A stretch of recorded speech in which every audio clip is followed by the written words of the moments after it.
काशी के जो पंडित थे उन्होंने एक ऐसी धारणा फैला रखी थी कि भाई जो काशी में मृत्यु को प्राप्त होगा वो सीधा स्वर्ग जाएगा, और जो मगर मरेगा वो गधा बनेगा। मगर में कोई मत मरियो। तो परमात्मा क्या कहा करते हैं कि ये मूर्ख बना रहे भाई आपको,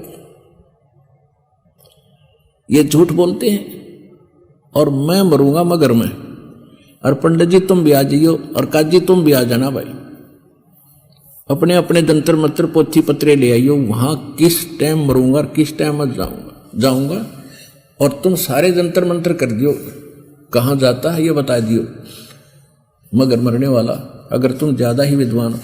तो परमात्मा ने निर्धारित कर दिया कि उस दिन मैं मगर में शरीर छोड़ूंगा, और आजियो पंडित जी तुम भी। उधर से बिजली, ये वीरदेव सिंह बघेल को पता चला, क्योंकि वो विशेष थे उनके परमात्मा के, कि हमारे गुरुदेव जो हैं मगर के अंदर अपना प्रस्थान करेंगे, प्रयाण करेंगे। तो बिजली खां पठान और उनके मंत्रियों ने सलाह मशवरा किया कि ये हमारे गुरु हैं, हम हिंदू हैं, और ये मगर के अंदर यदि शरीर छोड़ेंगे तो मुसलमान हमें शरीर नहीं देंगे, क्योंकि वहां का राजा नवाब बिजली खां पठान है, वो भी इनका शिष्य है। तो उन्होंने क्या सोचा कि ये मुसलमान तरीके से परमात्मा का अंतिम संस्कार करेंगे तो हमारी बेइज्जती होगी हमारे गुरु की, हम करेंगे हिंदू रीति से, और यदि मुसलमान नहीं मानेंगे तो हम झगड़ा युद्ध करके जबरदस्ती सौ उठा के लाएंगे। ये फैसला करके सेना साथ लेकर बिजली वीरदेव सिंह बघेल भी चल पड़ा। काशी के सब पंडित और भी दर्शक पैदल चले। परमात्मा 120 वर्ष शरीर हो चुका था मालिक का, 120 वर्ष लीला में शरीर, 120 वर्ष की आयु में, और काशी से लेकर मगर तक पैदल पहुंचे, 3 रोज में पहुंचे। तो वहां जाकर क्या देखा कि कोई जल नहीं था, उसमें यह बता रखा था कि शंकर भगवान ने उस मगर की भूमि को श्राप दे रखा है कि इसमें नीचे का पानी खत्म हो जाएगा। आसपास नीचे का पानी उसमें खारा था, दूर से लोग पीने के लिए लाते थे उस मगर की सीमा से बाहर। और एक नदी, एक दरिया बहा करती थी उसके साथ से, उसका नाम आमी नदी है, आमी नदी है। वो कति सूख गई थी, भगवान शंकर के श्राप से वो सूख गई थी। इस बात का पूरे क्षेत्र को पता था कि कबीर वो जैसे शिव जी आते हैं, इसको साथ धुरू बनाकर आते हैं, और किसी कारण से उनके साथ मुसलमानों ने बदतमीजी कर दी होगी, उन्होंने श्राप दे दिया कि जो मगर मरेगा गधा बनेगा। शंकर भगवान का श्राप था। और काशी हमारी पवित्र नगरी है, वहां मरेगा वो स्वर्ग में जाएगा, शंकर भगवान का श्राप था। और आमी नदी को भी सुखा दिया कि तुम पानी से भी तरसोगे। इस बात का सबको मालूम था। तो परमात्मा वहां गए, कहने लगे भाई मैं स्नान करूंगा। बिजली खां पठान वहां पहुंच गया, सारी व्यवस्था करी, गुरु जी के नहाने धोने के लिए पानी लाए, पीने के लिए। तो परमात्मा कबीर जी ने कहा कि बिजली खां मैं स्नान करके फिर शरीर छोड़ूंगा भाई, पहले नहाऊंगा। बिजली खां कहने लगे जी पानी पर्याप्त जल है, बाहर से मंगा रखा मालिक, यहाँ तो उपलब्ध था नहीं, और सभी के लिए स्नान के लिए तो उपलब्ध हो नहीं सकता, आपके लिए हमने ला रखा है। परमात्मा बोले भी क्यों, क्या बात है, यहाँ जल क्यों नहीं है, कोई दरिया नहीं आसपास? कहने लगे जी दरिया है साथ से ही, लेकिन भगवान शंकर के श्राप से सूख गई है, बहुत दुखी हो गया। परमात्मा बोले पहले उस दरिया पर चलते हैं, देखते हैं उसमें जल है कि नहीं।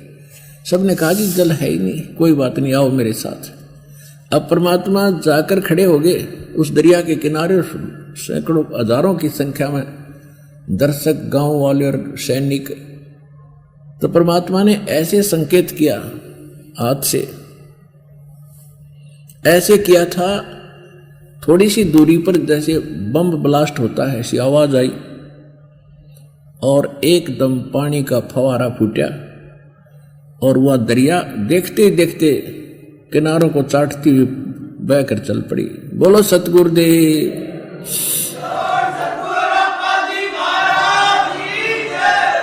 तो सभी ने स्नान किया और मलमल कह नहाए, सारी सब पिया, खूब बढ़िया स्वच्छ जल। परमात्मा बोले भाई ये कहीं और से आया है ये जल और खूब इसमें चला करेगा। तुम जब तक थारी नींद ठीक रहेगी, जब तुम्हारे अंदर कोई बकवाद भावेगी फिर यह नदी फिर सूख जाएगी। अब जैसे गरीबदास साहिब जी को परमात्मा मिले, वो क्या कहा, क्या बताया करते, तुम कौन राम का जपते जापम तात कटे न ये तीनों तापम। तुम किन भगवानों की भक्ति करते हो जिसे तुम्हारे 3 ताप भी नाश नहीं होते। 3 ताप के अंदर सूखा गिरना, अतिवृष्टि यानी घनी वर्षा फल डाना, और जैसे कोई किसी ने जंतर मंतर कर दिया, किसी ने श्राप दे दिया, कहते तुम्हारे ये बिना पूरे खत्म होते तुमसे, तुम किन भगवानों की भक्ति करते हो। समर्थ का शरणाग हो रंग होरी हो, भाई कबू न हो ऐ काज राम रंग होरी हो। कहते समर्थ की शरण में आओ और कभी कोई तुम्हारा अकाज नहीं होगा, तुम्हारे काम नहीं बिगड़ेंगे, कोई हानि नहीं होगी। तुम कौन राम का जपते जापम और तात कटे ना तीनों तापम। भगवान शंकर ने श्राप दे रखा था 3 ताप के कारण, और वहां वो त्राही त्राही हो रही थी। परमात्मा ने 3 ताप का नाश कर दिया और उनको सुखी कर दिया। अब क्या होता है कि परमात्मा ने कहा भी ठीक है, अब मैं शरीर छोड़ूंगा, एक चद्दर नीचे बिछाओ, एक ओढ़ूंगा। तो तुरंत हाजिर कर दी, वो नीचे एक चद्दर बिछा दी और चद्दर के ऊपर 1-1 इंच सुंदर फूल तोड़कर पत्ते बिछा दिए कि गुरुजी लेटेंगे। श्रद्धा से भक्तों ने 1-1 इंच। तब परमात्मा ने कहा कि वीर सिंह रखा जी, उधर से क्या था कि बिजली खां पठान जो मगहर के राजा थे, नरेश थे यानी नवाब थे, उन्होंने भी ये धारणा बना ली थी कि हम अपने गुरुजी का अंतिम संस्कार मुसलमान रीति से कब्र में दबाएंगे, अपने रीति से करेंगे। और यदि हिंदू नहीं मानेंगे तो हम युद्ध भी करेंगे। दोनों सेनाएं खड़ी, कति तैयार, अस्त्र शस्त्र सजा के, और भगत दर्शकार्य बहुत गिने। तो परमात्मा ने कहा, वो तो जानी जान थे, उन्होंने कहा रे भले आदमी वीर सिंह और बिजली खां आमने सामने खड़े, एक इधर परमात्मा के पास में, भैया सेना किस लिए लाए हो, क्या खतरा था तुम्हारे को यहां पर। अब वो दोनों राजाओं ने सिर नीचा कर लिया। अब क्या कहें गुरुजी के सामने, हम तो कुछ और सोचे खड़े थे। तब अन्य लोगों ने, जो मुसलमान और हिंदू थे, वो अपने आप बोलने लगे, कहने लगे जी हम सेना इसलिए लाए हैं कि हम आपके शरीर, आपके शव को हिंदू रीति से इसका अंतिम संस्कार करेंगे और काशी नगर में ले जाएंगे। मुसलमान कहने लगे हम इनको बिल्कुल नहीं ले जाने देंगे और हम मुसलमान रीति से अपने गुरु जी के शव का अंतिम संस्कार। तब परमात्मा ने 1 घंटा प्रवचन किए, कहने लगे भले आदमियों, 100 वर्ष 120 वर्ष तक मैंने तुम्हें क्या ज्ञान दिया, आज भी तुम हिंदू और मुसलमान 2 समझते हो, तारी अकल गाम चली गई। अब भले पुरुषों, और खबरदार जब तुमने मेरे शरीर को ऐसे किया, तुम एक काम कर लेना, मेरा इस शरीर जो कुछ भी इस पर चदरों के बीच में मिला है उसको बेटा आधा आधा ले लेना, तुम झगड़ा ना करना, नहीं तो नाश हो जाएगा, कत्लेआम हो जाएंगे। मालूम था कि गृह युद्ध छिड़ जाएगा हिंदू और मुसलमानों का। महाभारत से बड़ा कहर होना था। और उस समय के जो जंतर मंत्र पत्रापोची करने वाले ये बताया करते थे कि इस सन में, इस विक्रमी संवत में एक कहर टूटेगा और बहुत घनी जनहानि होगी। वो ये नहीं बता पा रहे थे होगी किस कारण से, तो वो भी एक निर्धारित काल का जाल और अटैक था। परमात्मा ने वो भी खत्म किया। एक श्री कृष्ण एक महाभारत निटाल से क्या जिसको हम भगवान रूप में पूजा करते थे। महाभारत से भी भयंकर युद्ध होना था हिंदू और मुसलमानों का, पूरे भारत में आग लग जानी थी। परमात्मा ने लीला करी कि यदि तुमने झगड़ा किया तो 3 तलाक। वो डर गए, सावधान हो गए, लेकिन मन में सोचवाई थी कि एक बार गुरु जी शरीर छोड़ दें फिर हम देख लेंगे। अब परमात्मा ने एक चादर नीचे बिछाई रखी थी, उस पर लेट के ऊपर पर्दा डाल लिया।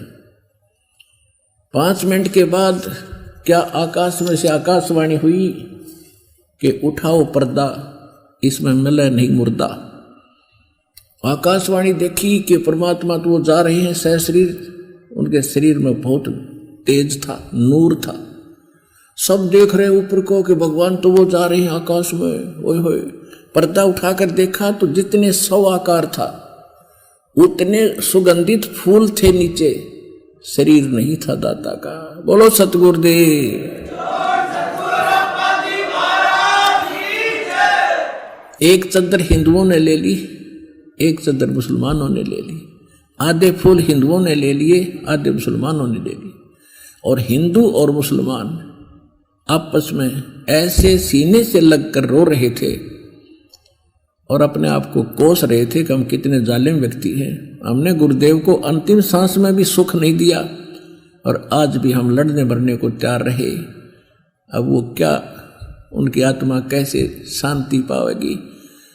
और हम पापी हैं, अपराधी हैं। कहाँ तो एक दूसरे को कत्लेआम करना था और कहाँ ऐसे अब मिल कर रो रहे हैं दोनों भक्त, हिंदू और मुसलमान जैसे सगे भाई माता पिता के मरने के बाद विलाप करते हैं गले से लग करके। इसको कहते हैं कबीर समर्थ। सतगुरु जो चावे सो करही, 14 कोट दूत जम डरही, ऊत भूत जम त्रास निवारे और चित्रगुप्त के कागज पाड़े।